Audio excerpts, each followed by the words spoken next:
Hello दोस्तों, स्वागत है आप सभी का एमएस कोचिंग फ्यूचर के एक और नए वीडियो में। आशा करते हैं कि आप लोग बहुत मस्त होंगे और जहां भी होंगे अपने पढ़ाई में व्यस्त होंगे। तो आपको बता दें तो आपका बोर्ड एग्जाम में हिंदी का पेपर अगर 15 फरवरी का होने वाला है और आप 2024 बोर्ड परीक्षा में शामिल होने वाले विद्यार्थी है या आप प्रथम पाली से हो द्वितीय पाली से, यह वीडियो आपके लिए महत्वपूर्ण होने वाला है क्योंकि इस वीडियो में हम आपको बताने वाले हैं 100 वैसे वस्तुनिष्ठ प्रश्न, जिसमें से 50 प्रश्न आपको उत्तर देना है ओएमआर शीट में ऑब्जेक्टिव प्रश्नों का, जो बिल्कुल आपके बोर्ड एग्जाम में आने वाला है। आपको बता देते आपके पास विषय कोड 101 मिले या कुछ भी मिले इस पे ध्यान नहीं देना है, और प्रश्न पुस्तिका नंबर F मिले या कुछ भी मिले इस पे ध्यान देने की जरूरत नहीं है क्योंकि A से Z तक आपका 10 जो सेट होता है वह बनता है, उसमें से किसी एक सेट के द्वारा आपका एग्जाम लिया जाता है। तो आपके पास बिल्कुल मौका रहता है कि 100 प्रश्नों में से 50 प्रश्न को बनाना है। तो बिल्कुल आपको घबराने की जरूरत नहीं है क्योंकि आपसे 100 प्रश्न पूछा जाता है तो जवाब तो 50 प्रश्न का न देना होता है, और वो भी वैसे प्रश्न आपके बोर्ड एग्जाम में आते हैं जो बिल्कुल आप सिंपल बना सकते हैं। आपको घबराने की आवश्यकता नहीं है।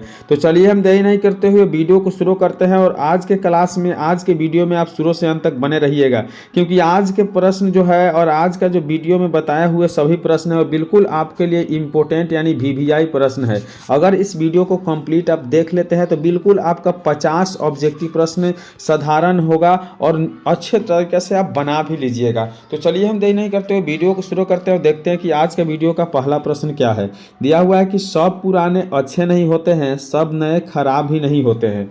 यानी आपसे कहा जा रहा है कि सब पुराने अच्छे नहीं होते हैं और सब नए जो है खराब नहीं होते हैं। यह उक्ति किनके द्वारा लिखा गया है? तो याद रखना है कि कालिदास के द्वारा लिखा हुआ युक्ति है, यानी ऑप्शन डी बिल्कुल इसका सही उत्तर है। अगली प्रश्न की ओर बढ़ते हैं। 2 नंबर प्रश्न देखते हैं। दिया हुआ है लक्ष्मी डैश डैश कहानी का एक केंद्रीय पात्र है। तो 2 नंबर प्रश्न का जो सही उत्तर हो जाएगा, याद रखना है, ढहते विश्वास। यानी लक्ष्मी जो है ढहते विश्वास कहानी का एक केंद्रीय पात्र है, इसलिए ऑप्शन ए बिल्कुल इसका सही उत्तर हो जाएगा। यदि आप वीडियो को लाइक नहीं किए हैं तो बिल्कुल लाइक कर दीजिए क्योंकि आपका लाइक ही हम लोगों को मोटिवेशन देता है इस तरह के वीडियो आप लोगों के लिए बनाने के लिए। और चैनल पे पहली बार आए हैं तो बिल्कुल सब्सक्राइब कर लीजिए क्योंकि इस तरह का वीडियो आपको मिस ना हो जाए, इस तरह इस चैनल को सब्सक्राइब करके आपको रखना है। तो चलिए 3 और प्रश्न देखते हैं। दिया हुआ है कि गुणवाचक विशेषण है। तो गुणवाचक विशेषण है आपका अच्छा। अच्छा जो है गुणवाचक विशेषण है, इसलिए 3 का ऑप्शन डी बिल्कुल सही उत्तर है। अगली प्रश्न की ओर बढ़ेंगे। 4 नंबर प्रश्न देखेंगे। दिया हुआ है कि स्वर संधि का उदाहरण नहीं है। स्वर संधि का उदाहरण कौन नहीं है? तो 4 नंबर प्रश्न का सही उत्तर ऑप्शन डी अर्थात बाग्यपति जो है स्वर संधि का एक उदाहरण नहीं है, इसलिए ऑप्शन डी इसका बिल्कुल सही उत्तर हो जाएगा। आप लोग कोशिश करिए कि वीडियो शुरू से अंत तक जरूर देखिएगा। यदि आप चाहते हैं कि बोर्ड एग्जाम में अच्छा नंबर आए तो वीडियो को अंत तक देखिएगा। अगर बीच में से वीडियो को छोड़ के जाते हैं तो आप लोग को अच्छा अंक प्राप्त नहीं हो सकता है, तो इसलिए वीडियो आपको कंप्लीट देखना है। तो 5 नंबर प्रश्न देखेंगे कि सदियों की ठंडी बुझी राख सुगबुगा उठी मिट्टी सोने पहन इछलाती है, यह पंक्ति कहाँ से लिया गया है? यानी सदियों की ठंडी बुझी राख सुगबुगा उठी मिट्टी सोने पहन इठलाती है, यह पंक्ति कहाँ से लिया गया है? तो 5 नंबर प्रश्न का सही उत्तर है दिनकर जी का लिखा हुआ यह पंक्ति है, इसलिए 5 नंबर प्रश्न का सही उत्तर ऑप्शन ए हो जाएगा। अगली प्रश्न की ओर बढ़ेंगे और 6 नंबर प्रश्न देखेंगे। दिया हुआ है कि पंडित बिरजू महाराज का जन्म कहाँ हुआ था? यानी पंडित बिरजू महाराज का जन्म कब हुआ था, यह पूछा जा रहा है 6 नंबर प्रश्न में। याद रखना है कि पंडित बिरजू महाराज का जन्म 1938 ईस्वी में हुआ था, इसलिए ऑप्शन डी बिल्कुल इसका सही उत्तर है। अगली प्रश्न की ओर बढ़ते हैं और 7 नंबर प्रश्न देखते हैं। दिया हुआ है कि अशुद्ध शब्द कौन है? अशुद्ध शब्द कौन है? तो 7 नंबर प्रश्न का सही उत्तर ऑप्शन बी अर्थात श्रृंगार जो है बिल्कुल अशुद्ध शब्द है, इसलिए ऑप्शन जो है इसका बी बिल्कुल सही उत्तर है। एक एक प्रश्न को शुरू से अंत तक जरूर देखिएगा और वीडियो पर अंत तक तो जरूर बने रहिएगा क्योंकि इस तरह के वीडियो अगर आप छोड़ देते हैं तो क्या ही तैयारी करिएगा आप मैट्रिक बोर्ड परीक्षा का। तो 8 नंबर प्रश्न दिया हुआ है कि मैक्स मूलर ने वर्ष की अवस्था में लिपजिंग विश्वविद्यालय में संस्कृत का अध्ययन पर आरंभ किया था। यहाँ 2 ऑब्जेक्टिव आपके सामने निकल के आता है। एक मैक्स मूलर जो संस्कृत की विद्या कहाँ प्राप्त किया था? तो लिपजिंग विश्वविद्यालय याद रखना है। और दूसरा जो है इस प्रश्न में पूछा गया है यानी 18वां, यानी मैक्स मूलर ने 18वां वर्ष की अवस्था में लिपजिंग विश्वविद्यालय में संस्कृत का अध्ययन किए थे, इसलिए ऑप्शन डी इसका बिल्कुल सही उत्तर हो जाएगा। अगली प्रश्न यानी 9 प्रश्न बिल्कुल आप लोग वादा कीजिए कि इस वीडियो को शुरू से अंत तक देखिएगा, क्योंकि इस वीडियो में बताए हुए प्रश्न आपके मैट्रिक बोर्ड परीक्षा में आने वाला है। तो 9 नंबर प्रश्न दिया हुआ है कि फ्रांस का प्रमुख कला केंद्र रहा है। फ्रांस का प्रमुख कला केंद्र रहा है। तो 9 नंबर प्रश्न का सही उत्तर ऑप्शन बी हो जाएगा, यानी ओविनियो जो है फ्रांस का एक प्रमुख कला केंद्र रहा है। अगली प्रश्न की ओर बढ़ते हैं। 10 नंबर प्रश्न देखते हैं, दिया हुआ है जीत जीत में निरखत है पाठ की विद्या है। जीत जीत में निरखत है पाठ की विद्या क्या है? तो 10 नंबर प्रश्न का सही उत्तर हो जाएगा साक्षात्कार, यानी साक्षात्कार जो विद्या है वह जीत जीत पाठ निरखता से दिया गया है। अगली प्रश्न 11 नंबर प्रश्न दिया हुआ है कि दुर्दांत मानवीय विभीषिका का चित्रण करने वाली कविता है। दुर्दांत मानवीय विभीषिका का चित्रण करने वाली कविता है। तो 11 नंबर प्रश्न का सही उत्तर है हिरोशिमा, यानी ऑप्शन सी बिल्कुल इसका सही उत्तर हिरोशिमा हो जाएगा। अगली प्रश्न 12 नंबर प्रश्न दिया हुआ है कि अधर्म में कौन सा उपसर्ग है। अधर्म में कौन सा उपसर्ग है? याद रखना है कि अधर्म में उपसर्ग है, इसलिए ऑप्शन ए बिल्कुल इसका सही उत्तर हो जाएगा। 13 नंबर प्रश्न की ओर बढ़ेंगे, देखेंगे दिया हुआ है कि लिखाई में कौन सा प्रत्यय है। तो लिखाई में आई प्रत्यय है, इसलिए ऑप्शन डी बिल्कुल इसका सही उत्तर हो जाएगा। लिखाई में आई प्रत्यय है।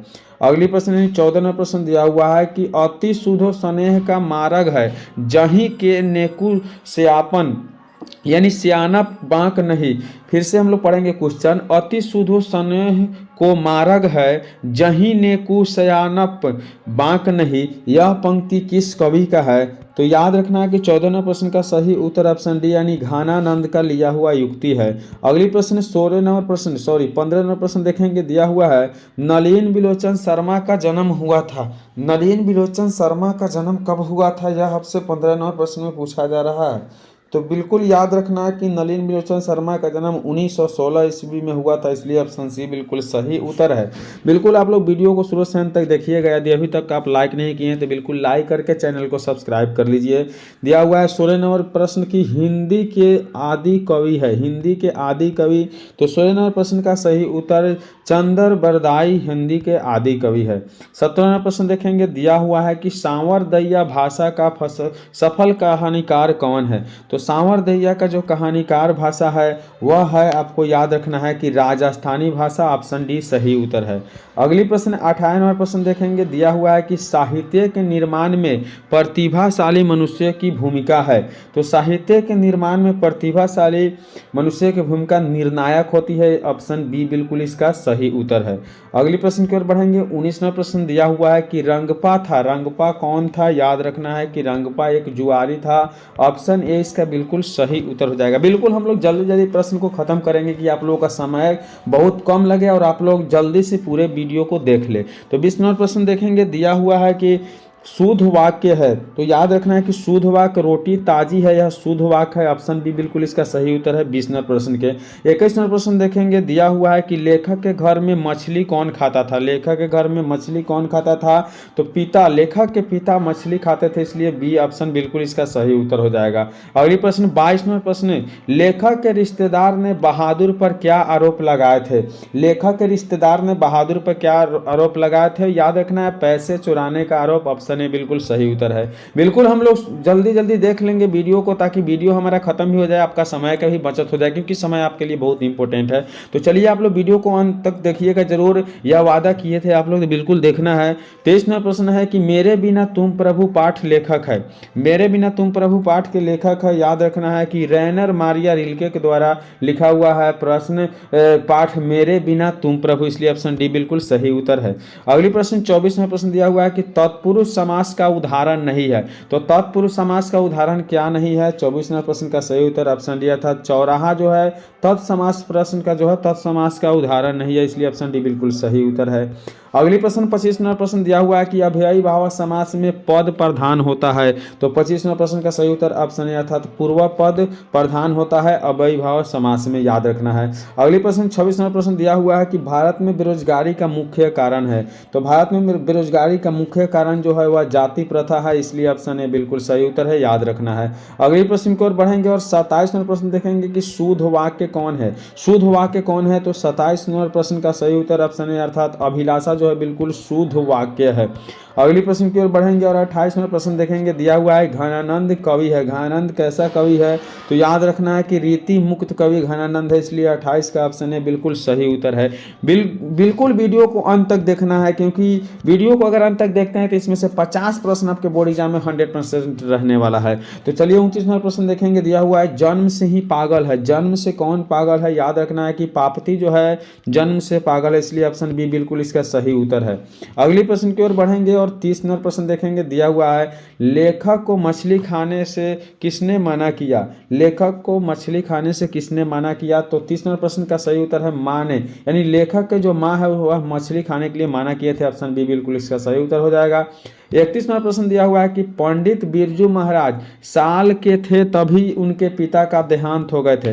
पंडित बिरजू महाराज कितने साल के थे तो उनके पिता का देहांत हुआ था, तो याद रखना है कि 9.5 साल की उम्र में उनके पिता के देहांत हो गया था। अगली प्रश्न यानी 32 नंबर प्रश्न दिया हुआ है कि स्वामी विवेकानंद ने वेदांतियों के वेदांती किसे कहा है। स्वामी विवेकानंद ने वेदांतियों के वेदांती किसे कहा है, तो 32 नंबर प्रश्न का सही उत्तर ऑप्शन बी अर्थात दयानंद सरस्वती को स्वामी विवेकानंद ने वेदांतियों के वेदांती कहे हैं। अगली प्रश्न 33 नंबर प्रश्न देखेंगे, दही वाली मंगमा पाठ के लेखक कौन है। तो दही वाली मंगमा पाठ के लेखक जो है याद रखना है आपका सही उत्तर श्रीनिवास हो जाएगा, यानी ऑप्शन ए बिल्कुल सही उत्तर है। दही वाला मंगमा पाठ का लेखक श्रीनिवास हैं। अगली प्रश्न 34वां प्रश्न दिया हुआ है कि स्वर संधि का उदाहरण है। स्वर संधि का उदाहरण क्या है, याद रखना है कि 34वां प्रश्न का सही उत्तर अच्छा दंड जो है स्वर संधि का उदाहरण है।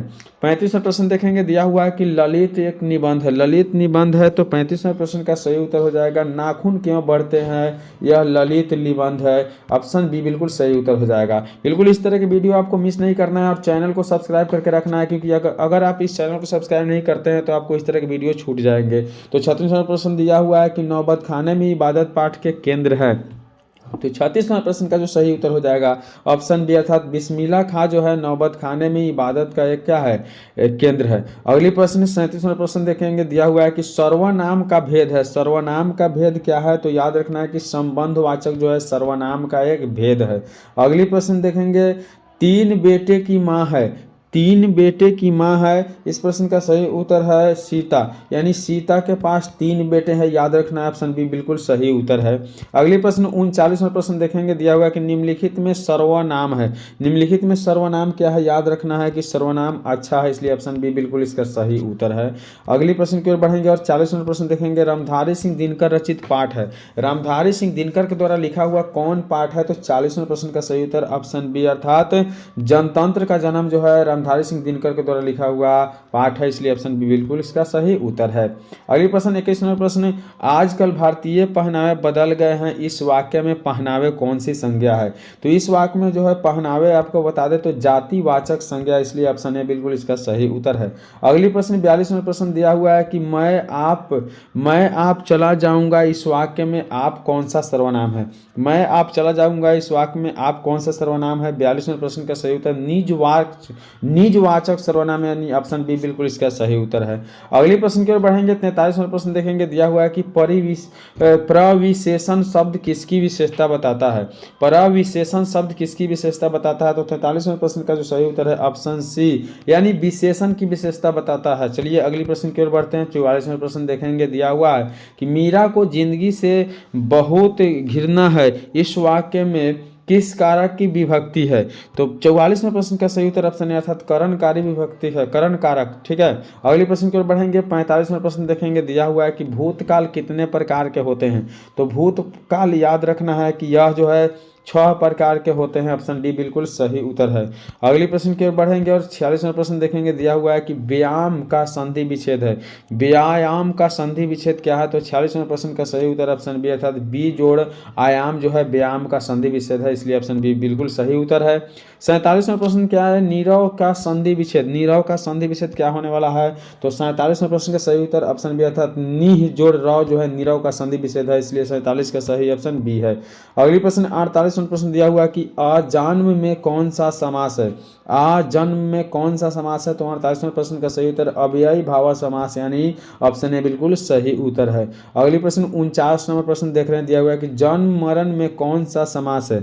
जन्म मरण में कौन सा समास है? तो 49वें प्रश्न का सही उत्तर द्वंद्व समास जन्म और मरण में ऑप्शन ए बिल्कुल सही उत्तर है। अगली प्रश्न 50वें प्रश्न दिया हुआ है कि निस्तेज में कौन सा उपसर्ग है। निस्तेज में कौन सा उपसर्ग है? तो 50वें प्रश्न का सही उत्तर निस उपसर्ग है। तो इसी के साथ इस वीडियो में हम 1 से 50 वस्तुनिष्ठ प्रश्न कंप्लीट किए जो आपको बोर्ड एग्जाम के लिए बिल्कुल इंपॉर्टेंट था।